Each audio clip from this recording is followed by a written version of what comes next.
Hi, I'm John Stevenson, and we're going to be looking at Hebrew syllabification and pronunciation. And if you can pronounce both those words really fast, you'll be ahead of this game.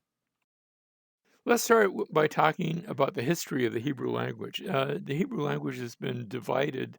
It's part of a larger family of the Northeastern Semitic, Northwest, and South Semitic. The Northeastern Semitic languages like Old Akkadian, Babylonian, and Assyrian. The Northwest Semitic, represented by the Mari tablets. Mari, remember, is along the Euphrates River. The Ugarit tablets. Ugarit is along the Mediterranean coast in what today is Syria, and also the Amarna letters, which were found in Egypt, but they reflect correspondence with other locations. And then South Semitic languages like Arabic, Ethiopian, and so on. And these gave rise, specifically the Northwest Semitic, gave rise to both Canaanite and Aramaic, which are related to Hebrew. You see, what language was Abraham speaking when he first came into the land of Canaan? I don't know, but I suspect that he eventually picked up the language of the Canaanites as well as the Aramaeans. Aram, of course, is the area to the north of Canaan. Just like my mother, when she was born, she didn't speak English, but she moved to an English speaking place. She moved to the United States and she picked up English. And so her children and grandchildren and great grandchildren, they all speak English. And they've actually forgotten the Spanish that was her native language. Now, we look at examples of writing. You're looking at the Gezer inscription, and if you've learned the Hebrew alphabet, you're going to look at that and you say, "Really, that's Hebrew?" It is, but it's very old Hebrew. Also seen in the silver scroll amulet. This was a scroll dating back possibly as far as 1,000 years before Christ. It actually has. It's the earliest recorded um, um, of any sort containing a portion of the Bible. And the Aaronic benediction from Numbers chapter 6, the Lord bless you, the Lord keep you, the Lord make his face shine upon you and be gracious to you. The Lord lift up his face upon you. Sometimes we translate, the Lord lift up his countenance upon you and give you peace. Well, that's written into this scroll, and then it was rolled up and sort of became like a little amulet somebody would hang around their neck. And it was made of silver. And then when we compare that to the inscription within the Hezekiah tunnel, the inscription itself nowadays has been moved and is taken up to the Museum of Istanbul. But if you go through the tunnel, you'll actually see an exact replica that's been put in its place, and and the Hebrew here looks much more familiar to us as we're reading today's Hebrew. It's the same Hebrew, but the letters look much more familiar. They had undergone significant change. Now, we've already learned, hopefully, you've already taken the class on learning the alphabet, but now we're going to look at the issue of the vowels because Hebrew was originally written without any vowels. Hebrew wasn't the only one. Egyptian was also written without vowels very early on. Certain letters, though, came to be used to signify the presence of vowel sounds. It wouldn't tell you what the vowel was, but you at least had the idea there was a vowel sound. For example, the aleph and the ayin. They actually don't have sound themselves. You're getting ready to make a vowel sound, but it doesn't tell you which sound it is. And then the hey, the vav, and the wow also were used to sort of signal the presence of certain vowel sounds. Now, a system of dots and dashes eventually came to be used. It sort of grew up gradually, and but after a great deal of time, this was standardized by the Masoretes. Now, that didn't take place, the standardization, until after about 500 AD, much too late for our what we're looking at.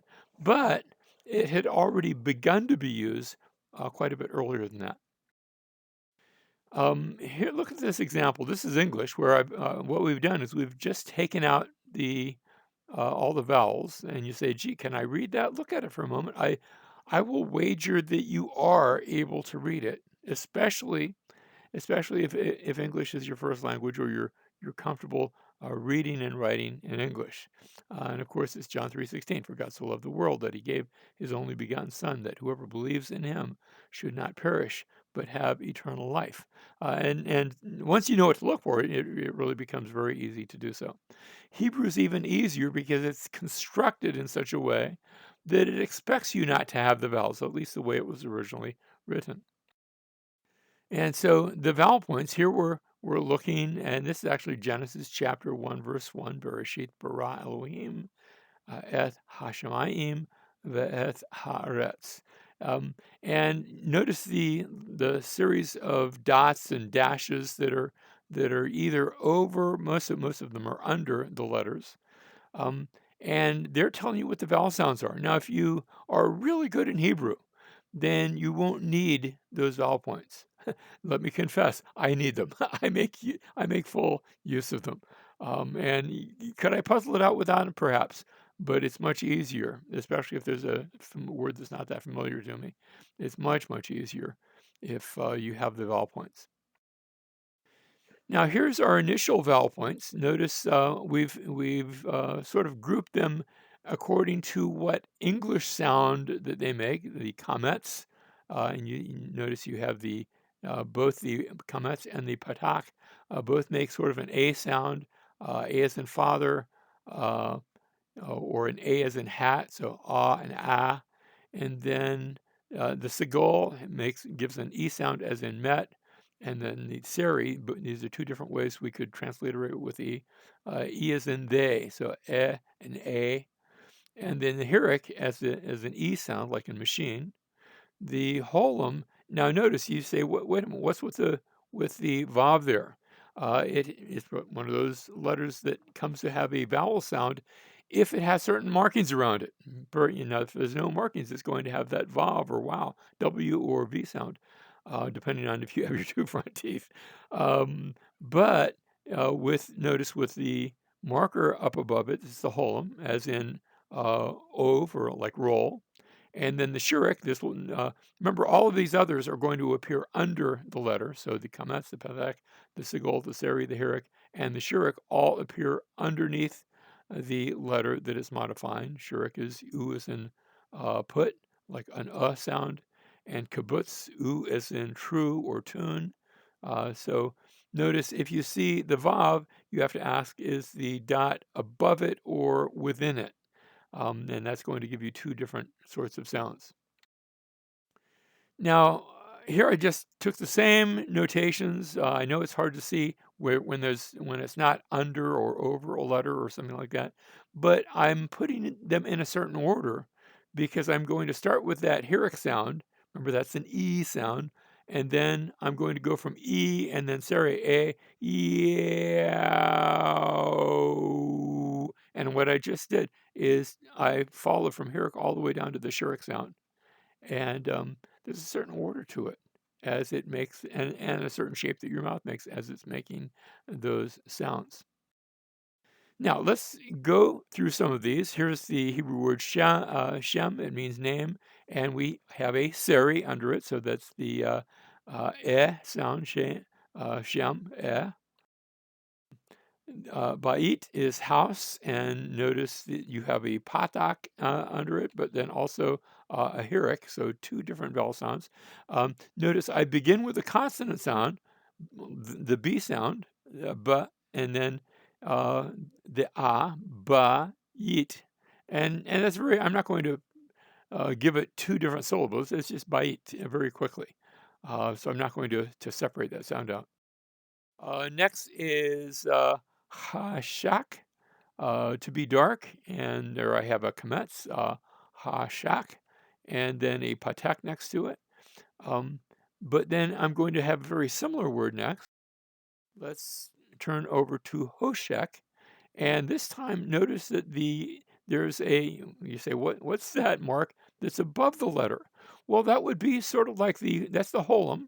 And I suppose if we were being formal, we could put it with the um, vav with the dot over it that gives it that O sound, but that would be shortened, and we're going to see that shortening take place quite often, where when you expect to see that holum, Instead, it will just you'll take the vav out, and it will be over the preceding letter to give that O sound. So Hoshek, and remember there's a little bit of a guttural there with the word darkness. And of course, you have a segol. I don't think we've talked about the segol yet. So notice it's sort of three dots, looks a little bit like a triangle.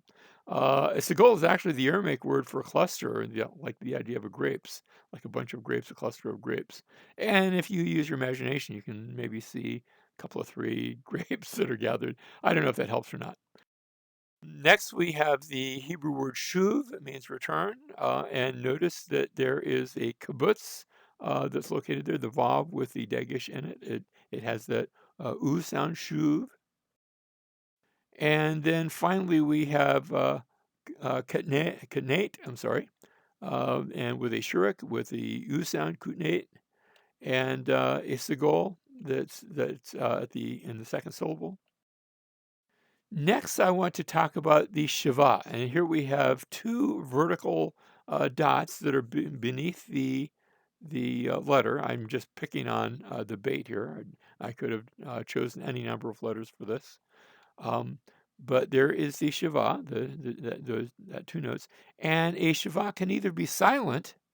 Now, if it's silent, that's telling me I pronounced the consonant, but it actually stops.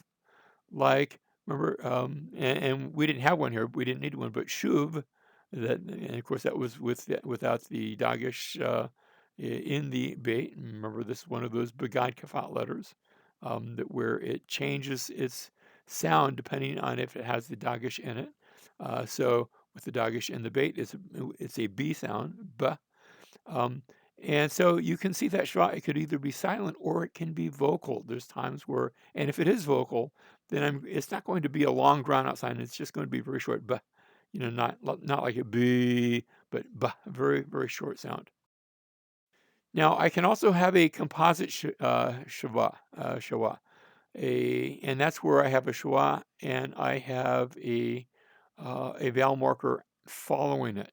So notice I can have the haptak patak, and that has the a sound. You say, well, it's not silent if it has a vowel marker after it, or the hatef segol, and notice that that's an e sound. I'm going to see the first two of these they're going to be quite common. The third one's going to be fairly rare. I'm not going to see it very often. The Hatef Kametz is going to be an O sound, but I'm not going to see that very often. I was actually looking for an example, and it was hard to come by. It was hard to even find a single example of that.